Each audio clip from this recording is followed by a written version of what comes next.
There's no fucking way this would happen. Hello ladies and gents, let's see if this one is familiar and how it holds up. How much did they pay you for that one, Tiger?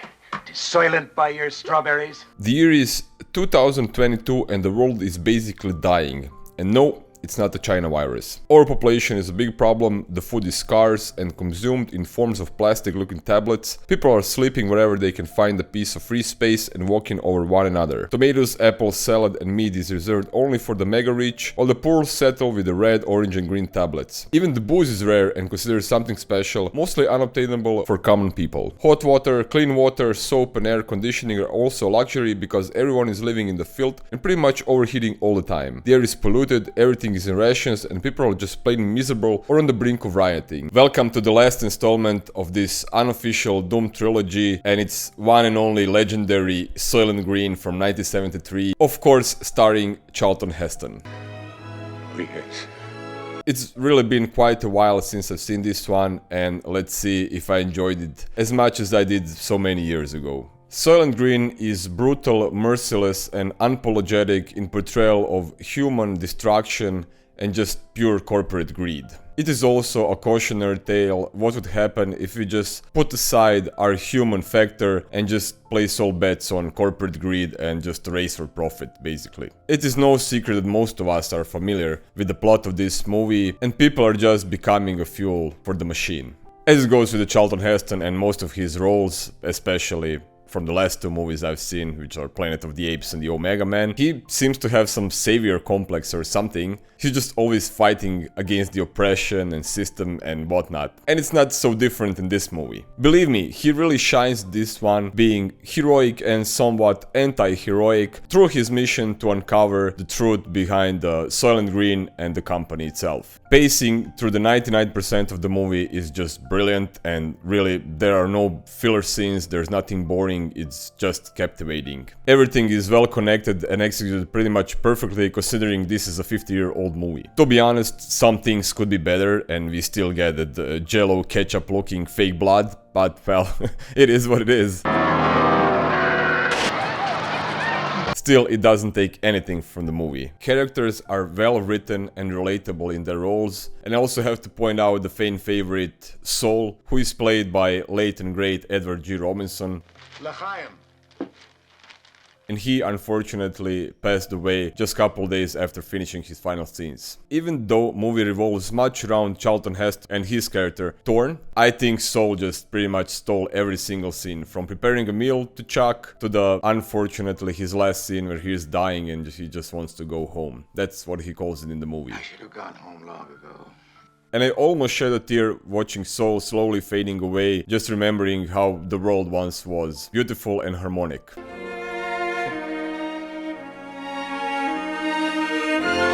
There were also some really shocking moments. For example, the portrayal of the women in this movie, it's kind of brutal actually. Especially with the supporting character Cheryl and some of her furniture companions. And yes, that's what they call women in this movie mostly. They're called furniture. Furniture? Yes. They also get beaten up a lot, and just imagine in 2025 this movie being remade. It just wouldn't, yeah. There's no fucking way this would happen. Even Chuck gets a chance of beating an Afro-American woman. So yeah, imagine that also happening today.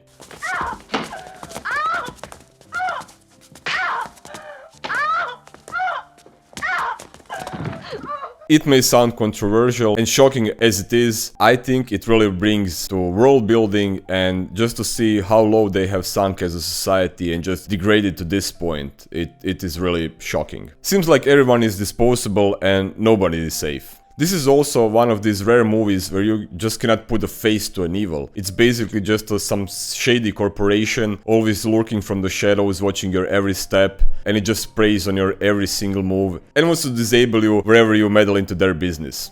And in my opinion, that's why Soylent Green is so sinister, because there's no real physical threat. There's no some larger-than-life supervillain who eats worlds or somebody that just wants to destroy the whole planet.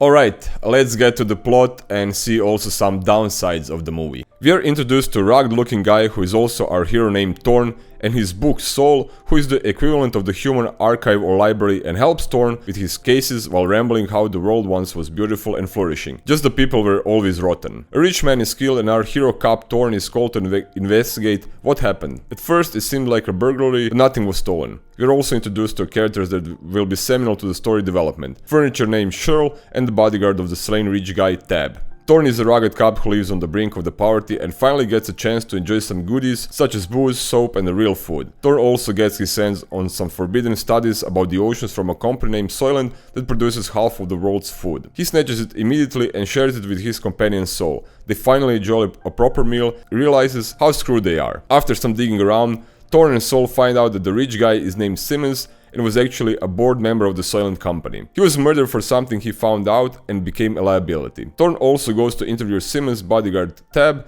but only finds his furniture named Martha in the apartment. Instantly things get fishy when he finds a spoon with the strawberries are a luxury and wonders how one bodyguard can afford a nice apartment, furniture and strawberries. Thorn gets suspicious that someone is following him and reports to the supervisor, who turns out to be also connected to Soylent Corporation, but is subtle about it. Thorn goes back to Furniture Shirl and we get the violence on women's scene. Thorn saves the day and gets Shirl to bed. Shirl convinces Thorn to stay because she doesn't want to be alone and they both enjoy a luxurious hot shower. Unfortunately, Thorn cannot stay as duty calls and he goes to investigate another lead, a priest to whom Simmons confessed not long before he died. Priest is actually played by the same actor who was member of the family from the Chuck previous movie, the Omega Man. Here we also get the nod to original novel that Soylent Green was based on, and it's Make Room, Make Room. Priest is of no help at all, but hints that Simmons confessed some kind of a truth. Thorn reports back to the supervisor who tells him that the case on Simmons is closed and that he should have leave it alone, and Thorn is also sent to clear a riot caused by a low food stock where Soylent's corporation pawns try to assassinate him but fail miserably. One of the bad guys that killed Simmons gets squashed under a truck. Thorn, in his everlasting brilliance, figures out that Simmons' bodyguard is involved in scheme and goes to his apartment to get a confection, but no avail. Thorn beats the shit out of him and Furniture Martha. After this brawl, Thorn heads out to the Furniture Shirl before she gets a new owner to patch up wounds because he got shot in a riot, but in the meantime, Sol finds out with the help of Exchange what is actually going on in Soylent Company and doesn't want to live in this world anymore. Sol leaves a note to Thorn about going home and we get one of the saddest and beautiful scenes in whole cinema history. Thorn manages to say farewell to his friend and companion. Sad and enraged by Sol's departure, Thorn jumps into the one of Soylent's disposal trucks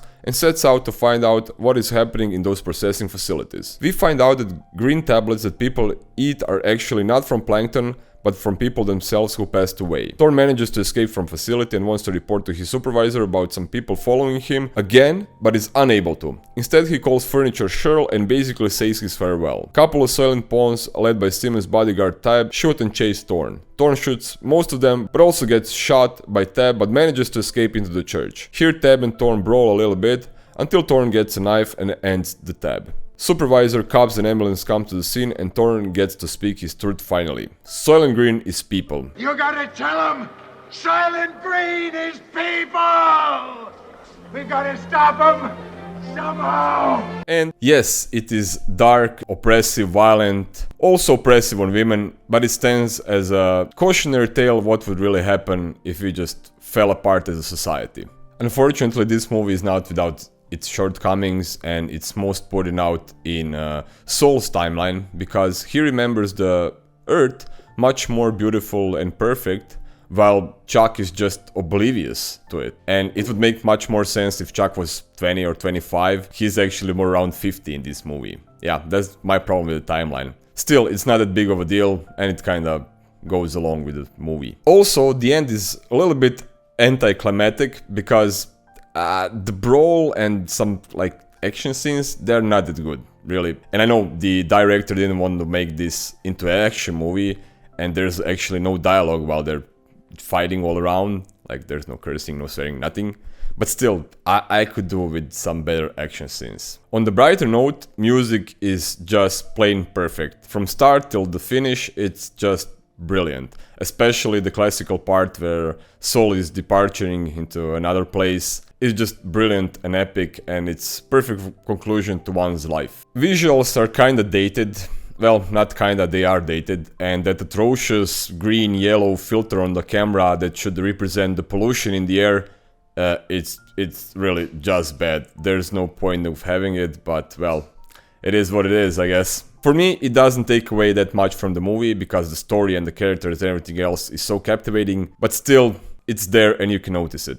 With this, I conclude the last and the final part in this unofficial Doom trilogy, the one and only legendary Soylent Green. If you watched this video so far, thank you very much for your attention. Please like, share, subscribe, and tell me in the comments what you think about this, for me, the cinema masterpiece. Also, I hope if you still haven't seen it, please grab it somewhere, watch it. It is really that good and you won't waste any time. Stay well and see you in the next one. Bye!